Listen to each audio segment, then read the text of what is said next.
Hello everyone, and today I'm going to be doing the 25 bookish facts about me tag. Let's just get straight into it.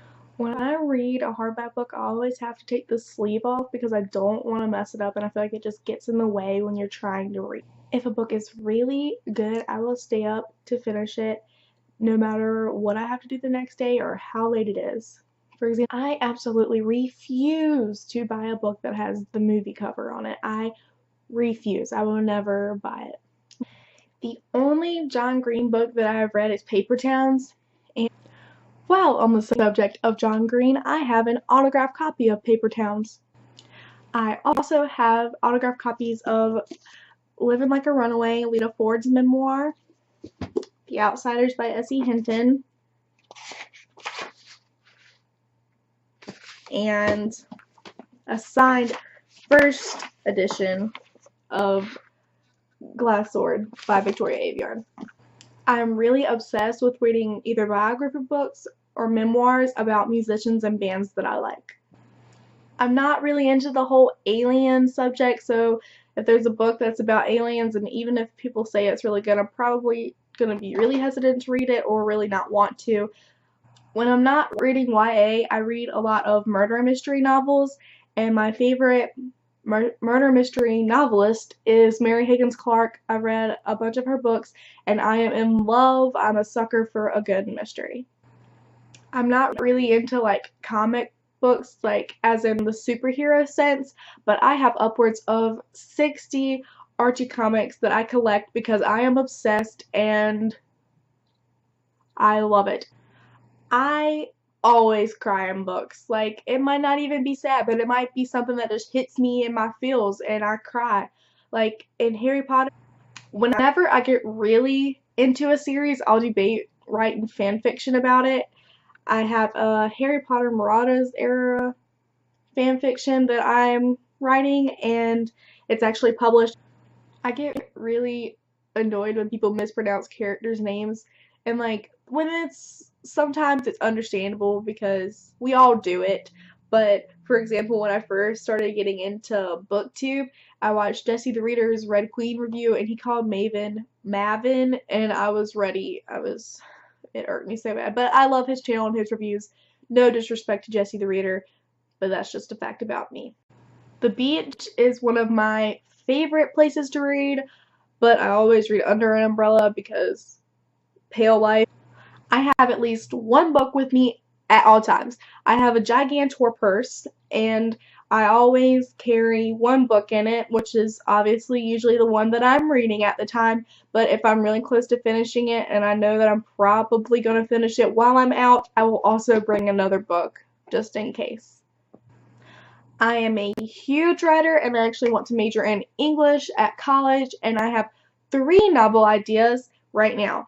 I'm only actively working on one because the other ones are still in the planning stages and figuring out plot and characters and all that stuff and world building, but I hope to be a published author one day. That's like goals for me.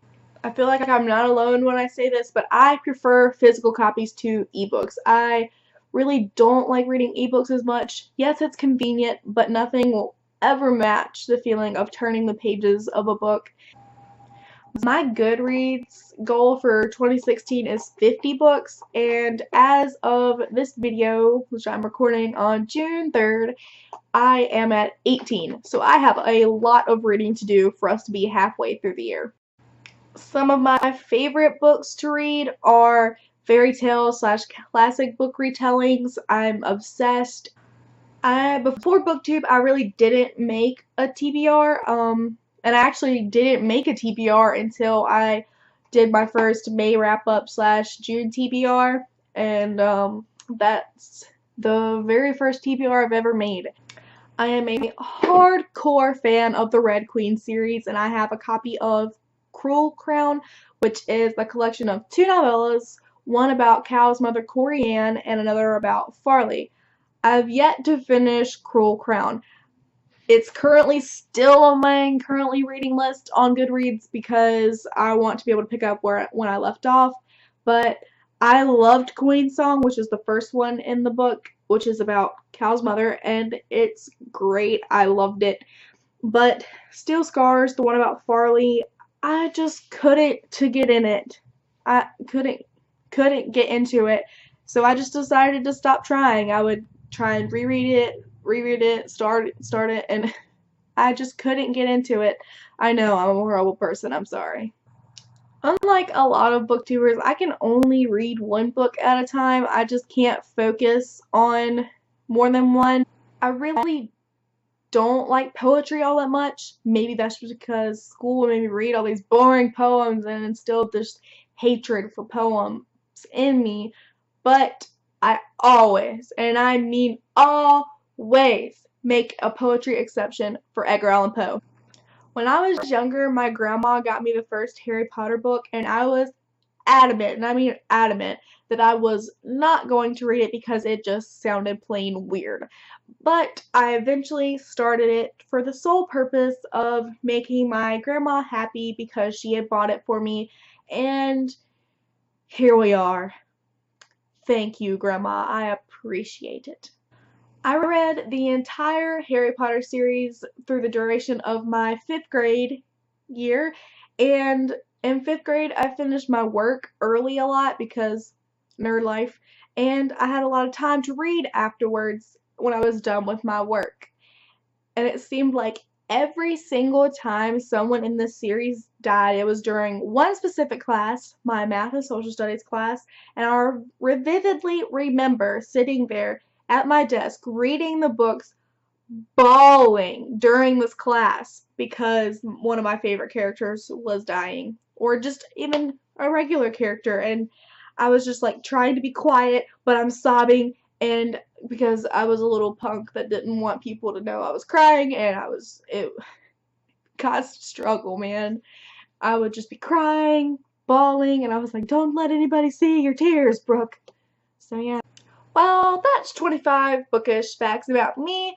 I would like to hear some of your bookish facts, so let me know some of your facts in the comments. And if you like this video or any of my other videos, subscribe. And if you like this video in particular, give me a thumbs up. So that's it for this video. Until the next one. Bye, guys.